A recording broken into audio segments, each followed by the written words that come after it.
اچھا یہ بتائیے گا کہ جو اب تحریک ہے اس میں کل سے ہم نام سن رہے ہیں کہ ججز اور وکلا تحریک، ججز اور وکلا تحریک، آپ سمجھتے ہیں کہ وہ جو ججز استعفے دے رہے ہیں وہ آپ کے ساتھ کھڑے ہوں گے، روڈ کے اوپر بیٹھیں گے، احتجاج کریں گے؟ واقعی یہ ہونے جا رہا ہے جو ججز استعفے دے رہے ہیں وہ روڈ کے اوپر آنے کے لیے استعفے دے رہے ہیں؟ دیکھو کراچی میں، سکھر میں، حیدرآباد، لاہور میں آپ نے دیکھا کہ بڑے بڑے کنونشنز ہوئے اور وکلا نکلے. تحریک یہی ہے، تحریک تو شروع ہوگی ہے، لیکن آپ کو ویری سون آپ کو سید منصور علی شاہ صاحب کراچی بار ایسوسی ایشن کو ایڈریس کرتے ہوئے نظر آئیں گے، اور اس کے بعد دیگر ججز بھی باروں کو ایڈریس کریں گے اور لوگوں کو سینسٹائز کریں گے. اور تحریک جو چل رہی ہے میں سمجھتا ہوں کہ اس کو مزید تقویت پہنچے گی. ان ججز کو یہ شامل ہوں گے، کیوں نہیں ہوں گے؟ جب انہوں نے ایک کاز کے لیے ریزائن کیا تو وہ اس کاز کے ساتھ کھڑے کیوں نہیں ہوں گے؟ اچھا اس کا مطلب ہے کہ جو ججز ریزائن دے رہے ہیں وہ کالے کوٹ کے ساتھ سڑکیں گرم کرنے آ رہے ہیں، تو اس کا مطلب ہے کہ اسلام آباد میں دمادم مست کلندر ہونے جا رہا ہے، کالا کوٹ میدان عمل میں آ رہا ہے؟ دیکھیں یہاں پہ ہماری جو یہاں کی موجودہ قیادت ہے اسلام آباد کی، اگر یہ کال کر دے تو میں سمجھتا ہوں کہ لوگ اس وقت بالکل مکمل طور پہ یہ امینڈمنٹس کو ریجیکٹ کر چکے ہیں اور اس کے خلاف کھڑے ہیں، لیکن ان کو ابھی تک کسی نے کال نہیں دیا. آپ نے دیکھا ہوگا کہ باقی سارے شہروں میں صوبوں کے اندر وکلا جو ہیں وہ نکلے ہیں، اور آپ نے سوشل میڈیا پہ دیکھا ہوگا کہ لوگ کتنے چارج ہیں. اور میں سمجھتا ہوں کہ یہ اس وقت ملک کی ضرورت ہے، اس قوم کی ضرورت ہے، چونکہ اس ملک کے اندر ایک ادارہ تھا عدلیہ، جس کی یہ جو ہے نا جشن منا رہے ہیں کہ ہم نے عدلیہ کو سرنگوں کر لیا، ہم نے عدلیہ کو فتح کر لیا ہے. کل جب ٹیبل ٹرن ہوگی تو یہی سیاستدان آپ کو چیختے اور چلاتے نظر آئیں گے، اور یہ عدلیہ کی طرف دیکھیں گے، اور اس کو ان لوگوں کو وہ عدلیہ جو آزاد عدلیہ وہ نظر نہیں آئے گی، اور پھر ان کو پچھتاوا ہوگا. اور پھر یہ پتہ کیا کہیں گے؟ آپ کو پتہ ہے اس وقت ہم سے کیسے یہ کروائی گی، ہم تو نہیں چاہتے تھے، آپ کو پتہ ہے ہماری کیا مجبوریاں تھیں. پھر یہ ایک نیا سانگ جو ہے نا وہ آپ سیاستدانوں کی زبانوں سے سنیں گے. یہ سانگ اب رات سے ہم سن رہے ہیں. مریم نواز نے قرآن پہ حلف دے دیا ہے کہ میں نے اور نواز شریف نے کوئی سیاسی انتقامی نشانہ کسی کو نہیں بنایا. اب قرآن کی بات تو آ گئی ہے، اس کا مطلب تو آپ پہلے ہی بتا دیا آپ نے کہ ان کا اب رونا پٹنا یہ ہوگا. دیکھیں اس امینڈمنٹ کا بینیفیشری کون ہے؟ یہ موجودہ نظام ہے، یہ پارلیمنٹ ہے، جس کو کہتے ہیں کہ فارم 47 کی پارلیمنٹ ہے. اور اس لیے ان ججز کو جو اسلام آباد کے انہوں نے خط لکھا ہے اس لیے کہ انہوں نے یہاں کے 3 حلقے کھولے، یہ ان کا گناہ ہے؟ آپ 47 والی جو پارلیمنٹ ہے وہ آئین کو آپ امینڈ کرنے کی اجازت دے رہے ہیں. کل کو وہ جو 200 کیس ہے اس کی روشنی میں، اور 1972 سپریم کورٹ آسما جیلانی کیس جو ہے اس کی روشنی میں اگر یہ ڈکلیئر ہو جاتا ہے کہ یہ الیکشن غلط ہے تو یہ تمام کی تمام جو امینڈمنٹس آئی ہیں ان کا کیا سٹیٹس رہ جائے گا؟ یہ بالکل انکانسٹیٹیوشنل ہوگی. اور بھائی آپ نے پی ٹی آئی کی 31 جولائی کی ججمنٹ جو ان کے حق میں تھی، آپ نے وہ سیٹیں کس لا کے تحت ہے باقی دیگر پولیٹیکل پارٹیز کو دی ہیں؟ یہ قوم ساتھی چھلی بیچنے والا، جوتے پالش کرنے والا بھی اس چیز کو سمجھتا ہے کہ دیکھیں جن کا حق تھا ان کو آپ نے سیٹیں نہیں دی، آپ نے دیگر پولیٹیکل پارٹیز کو دے دی ہیں. تو کیا یہ پارلیمنٹ کے اندر جو 2/3 میجارٹی ہے یہ لیجیٹیمیٹ ہے؟ نہیں ہے. اس کا مطلب ہر آدمی سمجھتا ہے. اس کا مطلب ہے کہ فارم 45 جس دن ٹھیک ہوا اس دن یہ ترمیمیں اسی دن اڑ جائیں گی. یہ آپ اس کو ہونے کون دے گا ٹھیک؟ سوال یہ پیدا ہوتا ہے اس ملک کے اندر قوم بیچاری کیا کرے؟ قوم کو جس طرح جس نیج پہ پہنچا دیا گیا ہے. یہاں پہ مثالیں لوگ دیتے ہیں آسٹریلیا کی، پیرس کی، یورپ کی، یو کے کی. اسلام آباد کے اندر سوئی گیس نہیں آتی، لوگوں کو چولہے بند ہو گئے ہیں. اور ادھر مثالیں آپ آئینی کوڈ کی دیتے ہیں کہ جی جرمنی میں 1920 میں یہ کوڈ بنی، 1800 اتنے میں بن گئی. اس کی کیا آپ بات کر رہے ہو؟ اور یہاں پہ لوگوں کا روزگار نہیں، مہنگائی، صحت، اور لوگوں کے پاس کھانے کو روٹی نہیں ہے. اور آپ نے یہی سمجھا کہ صرف اس ملک کے اندر صرف عدلیہ ہی ایک پرابلم ہے. امن و امان یہ اسلام آباد کے اندر دھماکے، اسلام آباد پاکستان کا دل ہے. آپ اسلام آباد کچہری میں یہ تیسرا خود کو حملہ ہے. ایک 2007 میں ہوا، ایک 14 میں ہوا، اور ایک ابھی 25 میں ہوا. یہاں پہ کالے کوٹ والوں کو ایندھن بنایا جا رہا ہے خود کو حملوں کا. یہاں پہ حکومت کی کوئی توجہ نہیں، یہاں پہ وزارت داخلہ کی کوئی وہ نہیں ہے ذمہ داری کہ جی یہاں ان لوگوں کو، معصوم لوگوں کو، سویلین کو، یہاں پہ بچوں کی لاشیں روڈ کے اوپر پڑی ہوئی تھی اس کی طرف وہ نہیں دیکھتا. جس دن ادھر لاشیں گری ہوئی تھی رات کو عشائیے چل رہے تھے. یہ اس ملک کے اندر نظام چل رہا ہے، یہ شرم کی بات ہے. ریاست علی اعزاز صاحب یہ بتائیے گا کہ سکھر ہے، کراچی ہے، لاہور اور دیگر بارز نے نکلنا شروع کر دیا، اسلام آباد میں تو پتہ ہی نہیں ہلا، یہاں کے وکیلوں کو کیا ہو گیا؟ یہاں پہ ہم نے نعرے تو بہت سنے تھے کہ آپ کو ایک توانا آواز نظر آئے گی، ہر جو کینڈیڈیٹ تھا یہ کہتے رہے وہ توانا آواز مجھے لگتا ہے کمزور ہوگی ہے، اس کو کوئی ڈرپ شرپ لگے گی تو پھر توانا وہ ہوگی۔ توانا آواز تو 28ویں جب کے تک وہ 27ویں ترمیم کے حق میں بھی آ چکی تھی، توانا ہم نے آواز تو تھی، ابھی تک کوئی اور پھر وقف نہیں سنا وہ کسی نے توانا اس کو آواز جو ہے condemn وہ کیا۔ 28ویں کی طرف بھی آ گئی ہے۔ تو دیکھیں یہ اپنے اپنے ذاتی مفادات ہیں، ہر شخص اپنی جگہ پہ مفاد کی خاطر، یہاں پہ اصول کی بات کرنے والے لوگ بہت کم ہیں۔ میں سمجھتا ہوں کہ سیٹوں میں کچھ نہیں رکھا، آپ اس ملک کی بات کریں، آئین کی بات کریں، لوگوں کے حقوق کی بات کریں اور اصول کی بات کریں۔ اس کا مطلب ہے عمران خان صاحب نے آپ کا بڑا نقصان کیا ہے، یہ سارا کچھ کہا جا رہا ہے کہ عمران خان کو قید کرنے کے لیے، اس کو مزید دبانے کے لیے یہ کیا گیا ہے۔ ویسے میں سچی نقصان تو ویسے عمران خان نے کیا ہے۔ سچی بتاؤں بالکل میرٹ کی بتاؤں، امپارشل بات بتاؤں کہ یہ صرف اور صرف یہ جو کچھ کیا جا رہا ہے وہ اس ایک شخص کو اس کو قید میں رکھنے کے لیے، دیکھیے اس کے کیس فکس نہیں ہوتے۔ یہ کون سا ملک ہے، یہ کون سا نظام ہے، یہ کون سا آئین ہے کہ اس کے اندر جس ملزم کا کیس عدالت میں فکس نہ ہو سکے، ریلیز تو بات کی بات ہے، اس نظام کو جس طرح سے شکنجے میں اور جکڑ لیا گیا ہے اس کی ریزن ہی صرف عمران خان ہے۔ جی ریاست علی اعزاز صاحب بتائیے گا، 27ویں ترمیم کے بعد اب پھر 28ویں ترمیم آ رہی ہے، یکے بعد دیگرے مختلف ججز کے استعفے آ رہے ہیں، نئے ججز جو ہے ان کے بھی استعفوں کی بات چل رہی ہے، معاملہ کہاں پہ رکے گا جا کے؟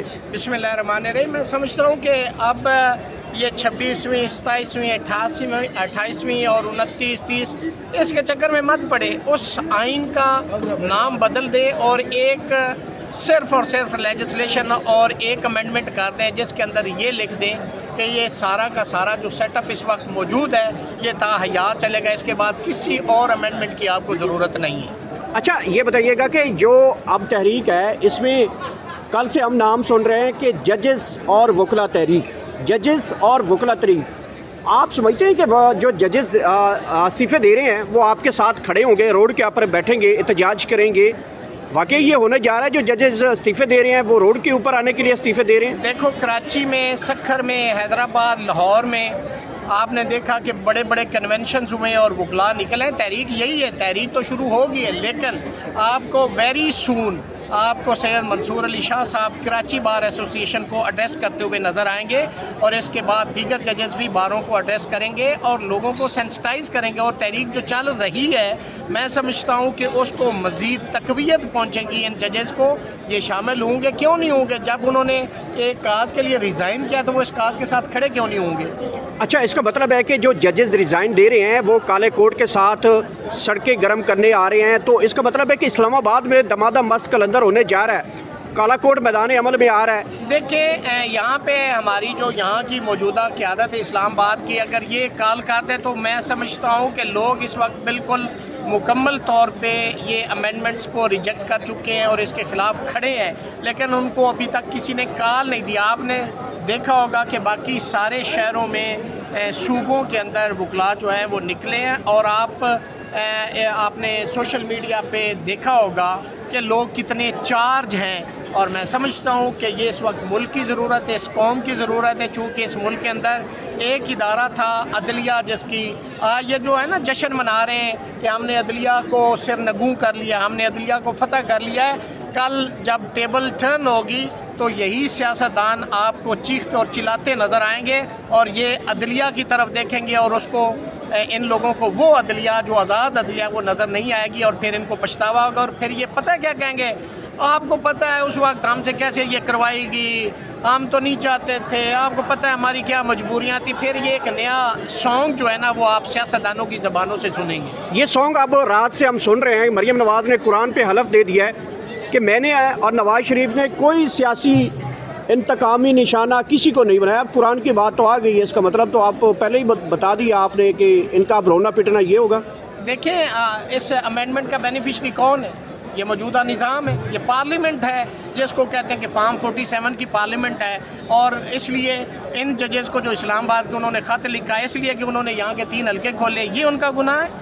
آپ 47 والی جو پارلیمنٹ ہے وہ آئین کو آپ امینڈ کرنے کی اجازت دے رہے ہیں۔ کل کو وہ جو 200 کیس ہے اس کی روشنی میں، اور 1972 سپریم کورٹ آسما جیلانی کیس جو ہے اس کی روشنی میں اگر یہ ڈکلیئر ہو جاتا ہے کہ یہ الیکشن غلط ہے، تو یہ تمام کی تمام جو امینڈمنٹس آئی ہیں ان کا کیا سٹیٹس رہ جائے گا؟ یہ بالکل انکانسٹیٹیوشنل ہوگی۔ اور بھائی آپ نے پی ٹی آئی کی 31 جولائی کی ججمنٹ جو ان کے حق میں تھی، آپ نے وہ سیٹیں کس لا کے تحت باقی دیگر پولیٹیکل پارٹیز کو دی ہیں؟ یہ قوم ساتھی چھلی بیچنے والا، جوتے پالش کرنے والا بھی اس چیز کو سمجھتا ہے کہ دیکھیں جن کا حق تھا ان کو آپ نے سیٹیں نہیں دی، آپ نے دیگر پولیٹیکل پارٹیز کو دے دی ہیں، تو کیا یہ پارلیمنٹ کے اندر جو 2/3 میجارٹی ہے یہ لیجیٹیمیٹ ہے؟ نہیں ہے۔ اس کا مطلب ہر ہے آدمی سمجھتا ہے، اس کا مطلب ہے کہ فارم 45 جس دن ٹھیک ہوا اس دن یہ ترمیمیں اسی دن اڑ جائیں گی؟ یہ اب اس کو ہونے کون دے گا ٹھیک؟ سوال یہ پیدا ہوتا ہے اس ملک کے اندر قوم بیچاری کیا کرے؟ قوم کو جس طرح جس نیج پہ پہنچا دیا گیا ہے، یہاں پہ مثالیں لوگ دیتے ہیں آسٹریلیا کی، پیرس کی، یورپ کی، یو کے کی۔ اسلام آباد کے اندر سوئی گیس نہیں آتی، لوگوں کو چولہے بند ہو گئے ہیں، اور ادھر مثالیں آپ آئینی کوڈ کی دیتے ہیں کہ جی جرمنی میں 1920 میں یہ کوڈ بنی، 1800 اتنے میں بن گئی، اس کی کیا آپ بات کر رہے ہو؟ اور یہاں پہ لوگوں کا روزگار نہیں، مہنگائی، صحت، اور لوگوں کے پاس کھانے کو روٹی نہیں ہے، اور آپ نے یہی سمجھا کہ صرف اس ملک کے اندر صرف عدلیہ ہی ایک پرابلم ہے۔ امن و امان، یہ اسلام آباد کے اندر دھماکے، اسلام آباد پاکستان کا دل ہے۔ آپ اسلام آباد کچہری میں یہ تیسرا خود کو حملہ ہے، ایک 2007 میں ہوا، ایک 14 میں ہوا، اور ایک ابھی 25 میں ہوا۔ یہاں پہ کالے کوٹ والوں کو ایندھن بنایا جا رہا ہے خود کو حملوں کا۔ یہاں پہ حکومت کی کوئی توجہ نہیں، یہاں پہ وزارت داخلہ کی کوئی وہ نہیں ہے ذمہ داری کہ جی یہاں ان لوگوں کو، معصوم لوگوں کو، سویلین کو، یہاں پہ بچوں کی لاشیں روڈ کے اوپر پڑی ہوئی تھی، اس کی طرف وہ نہیں دیکھتا۔ جس دن ادھر لاشیں گری ہوئی تھی رات کو عشائیے چل رہے تھے، یہ اس ملک کے اندر نظام چل رہا ہے، یہ شرم کی بات ہے۔ ریاست علی اعزاز صاحب یہ بتائیے گا کہ سکھر ہے، کراچی ہے، لاہور اور دیگر بارز نے نکلنا شروع کر دیا، اسلام آباد میں تو پتہ ہی نہیں ہلا، یہاں کے وکیلوں کو کیا ہو گیا؟ یہاں پہ ہم نے نعرے تو بہت سنے تھے کہ آپ کو ایک توانا آواز نظر آئے گی، ہر جو کینڈیڈیٹ تھا یہ کہتے رہے وہ توانا آواز مجھے لگتا ہے کمزور ہوگی ہے، اس کو کوئی ڈرپ شرپ لگے گی تو پھر توانا وہ توانا آواز 28ویں کے، وہ 27ویں ترمیم کے حق میں بھی آ چکی تھی، توانا آواز تھی، اور پھر وہ توانا آواز جو ہے وہ 28ویں کی طرف بھی آ گئی ہے۔ تو دیکھیں یہ اپنے اپنے ذاتی مفادات ہیں، ہر شخص اپنی جگہ پہ مفاد کی خاطر، یہاں پہ اصول کی بات کرنے والے لوگ بہت کم ہیں۔ میں سمجھتا ہوں کہ سیٹوں میں کچھ نہیں رکھا، آپ اس ملک کی بات کریں، آئین کی بات کریں، لوگوں کے حقوق کی بات کریں، اور اصول کی بات کریں۔ کلی جو ہو رہا ہے وہ ساری قوم دیکھ رہی ہے۔ سر 2 ججز نے استعفیٰ دیا اور ایک لاہور ہائی کورٹ سے بھی استعفیٰ آیا، کیا آنے والے دنوں میں مزید استعفے بھی آئیں گے؟ بہت سارے استعفے آئیں گے۔ آپ سویلائز سوسائٹی میں دیکھیں تو کوئی ایک شخص اگر استعفیٰ دیتا ہے یا پروٹیسٹ کرتا ہے تو اس کو لوگ اہمیت دیتے ہیں، اس کو کنسیڈر کرتے ہیں۔ یہاں پہ آپ کی سب سے سپریم کورٹ کے 2 سینئر ججز جو چیف جسٹس ہوتے ہیں، اگر یہ 26ویں 27ویں ترمیم والا معاملہ نہ تو انہوں نے ریزائن کر دیا، تو سمجھو ایک ادارے کے سربراہ نے دے دیا تو سمجھو پورے ادارے نے ریزائن کر دیا۔ میں یہ سمجھتا ہوں۔ سر پیپل پارٹی تو یہ کہہ رہی ہے کہ کوئی بھی ایسی آئینی ترمیم ہم نہیں ہونے دیں گے جو عوام اور کورٹ کے خلاف ہو، تو آپ تو کہہ رہے ہیں کہ کورٹ سے ختم ہو گئی ہے، تو اس حوالے سے کون سی ترمیم رہے گی جو وہ نہیں ہونے دیں گے؟ مجھے آپ صافی ہیں، مجھے بتائیں کون سی ترمیم ہے؟ اور بھائی آئین ہی نہیں رہا۔ اور جو بھٹو کا کریڈٹ لیتے تھے کہ 1973 کا آئین ذوالفقار علی بھٹو شہید نے متفقہ دیا تھا، اس آئین کو آپ نے بالکل اس کا حلیہ بگاڑ دیا، وہ جو کریڈٹ تھا آپ نے ڈسکریڈٹ کر دیا۔ اس کے بعد اور کیا آپ کرنا چاہتے ہیں؟ بلاول بھٹو صاحب نے یہ کہا کہ اگر کوئی ایسے کرنے کی کوشش کرے گا تو ہم یہ سے وہ کر دیں گے۔ ہاں یہ وہ تو بڑھ کے سارے لوگ مارتے، لیکن پریکٹیکلی جو ہو رہا ہے وہ ساری قوم دیکھ رہی ہے۔ سر 2 ججز نے استعفیٰ دیا اور ایک لاہور ہائی کورٹ سے بھی استعفیٰ آیا، کیا آنے والے دنوں میں مزید استعفے بھی آئیں گے؟ بہت سارے استعفے آئیں گے۔ آپ سویلائز سوسائٹی میں دیکھیں تو کوئی ایک شخص اگر استعفیٰ دیتا ہے یا پروٹیسٹ کرتا ہے تو اس کو لوگ اہمیت دیتے ہیں، اس کو کنسیڈر کرتے ہیں۔ یہاں پہ آپ کی سب سے سپریم کورٹ کے 2 سینئر ججز جو چیف جسٹس ہوتے ہیں، اگر یہ 26ویں 27ویں ترمیم والا معاملہ نہ تو انہوں نے ریزائن کر دیا، تو سمجھو ایک ادارے کے سربراہ نے دے دیا تو سمجھو پورے ادارے نے ریزائن کر دیا۔ اس کا مطلب ہے عمران خان صاحب نے آپ کا بڑا نقصان کیا ہے، یہ سارا کچھ کہا جا رہا ہے کہ عمران خان کو قید کرنے کے لیے، اس کو مزید دبانے کے لیے یہ کیا گیا ہے۔ ویسے میں سچی نقصان تو ویسے عمران خان نے کیا ہے۔ سچی بتاؤں بالکل میرٹ کی بتاؤں، امپارشل بات بتاؤں کہ یہ صرف اور صرف یہ جو کچھ کیا جا رہا ہے وہ اس ایک شخص کو اس کو قید میں رکھنے کے لیے. دیکھیے اس کے کیس فکس نہیں ہوتے. یہ کون سا ملک ہے, یہ کون سا نظام ہے, یہ کون سا آئین ہے کہ اس کے اندر جس ملزم کا کیس عدالت میں فکس نہ ہو سکے, ریلیز تو بات کی بات ہے. اس نظام کو جس طرح سے شکنجے میں اور جکڑ لیا گیا ہے, اس کی ریزن ہی صرف عمران خان ہے. Thank you.